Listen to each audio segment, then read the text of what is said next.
Hey folks, how we doing today? Just want to show you this. Look at this smoke out here. They're burning our country. They're burning our mountain. Of course, that mountain up there's got so much deadfall laying there. It's been so damn neglected. You feel bad for the wildlife up there having to fight through all that deadfall and that timber because it's a mess. So much deadfall, so much beetle kill. Probably the best thing to do is to burn it out. It's just sad. You can see how they're just lighting the fires. I talked to my buddy. He's down there at the base right now, loading retardant in all those planes because that's what he's got. They're sending retardant in all these fires. The West is on fire. It's crazy. Folks, you can see where Israel bombed Lebanon because Israel bombed their own. You got to know that Israel bombed themselves to give people a psyop saying Lebanon bombed Israel, but Lebanon didn't bomb Israel. Israel bombed Israel. So then they have a reason to go bomb Lebanon, okay, to start another fucking war. But this one's not going to go the way Israel thinks, okay?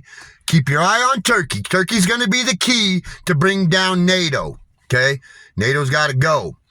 And then what's that going to do to the UN? I don't know.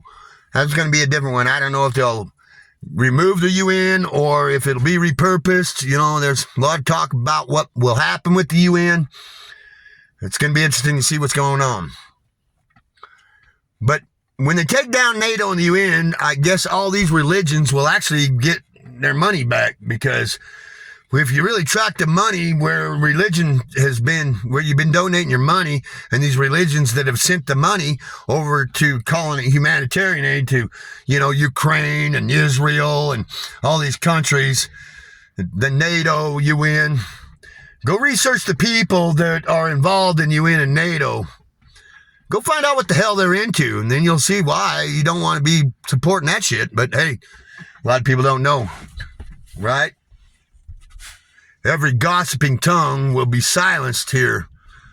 It looks like, got reading up yesterday, J.P. Morgan Chase has filed for bankruptcy. Here goes the banks. They're going down. I do believe they're gonna collapse this market before 9/11. I see. That's what I feel. Whether that be 100% accurate or not, can't say.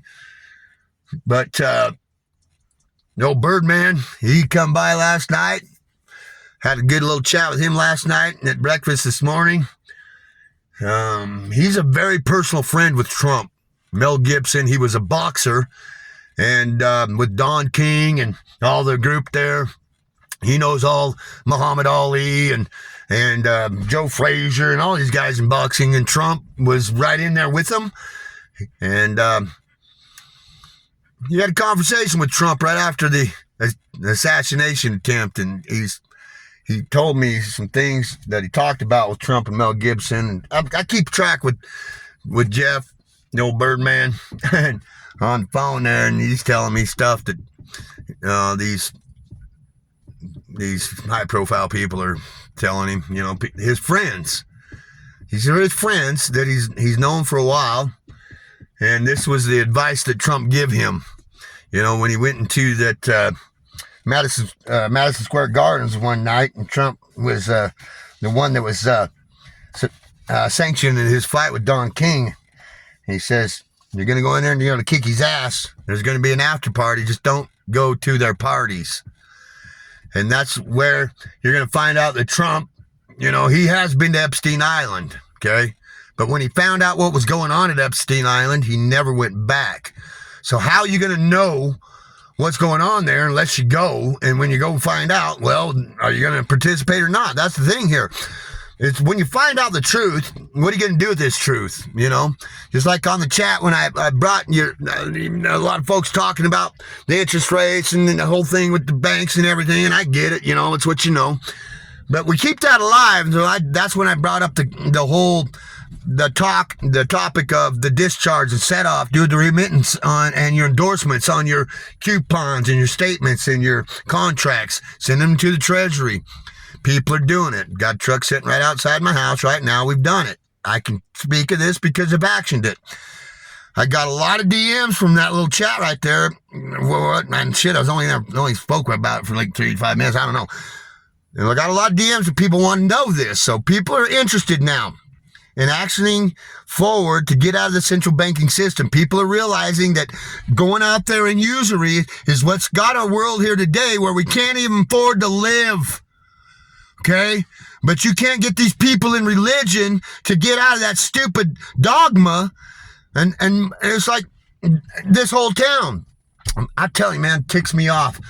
I've been thinking about maybe going and doxing the pedophiles around here. We know who they are. Okay? They've been protected by the DA. The DA protects right here in our little community, right? Had a good talk with the sheriff. Yeah.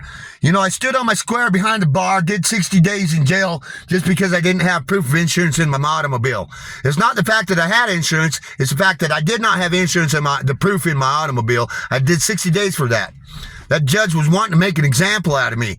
So I stood behind that bar, stood on my fucking square, did my time, and now the rhetoric's coming out that judge destroyed himself.